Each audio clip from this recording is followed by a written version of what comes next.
Objektif utama kami adalah untuk meningkatkan kesedaran masyarakat tentang kualiti dan nilai produk buatan tempatan. Oleh itu kami telah menyiasatkan peningkatan jualan produk tempatan sebanyak 15% pada tahun 2025 di My Day sahaja. Satu tepukan untuk My Day.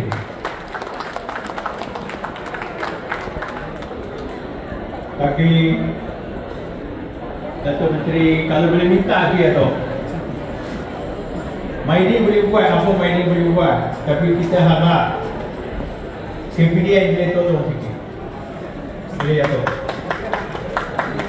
Yang pertama kita minta dalam semua jualan ramah, pastikan 50% barang IKS,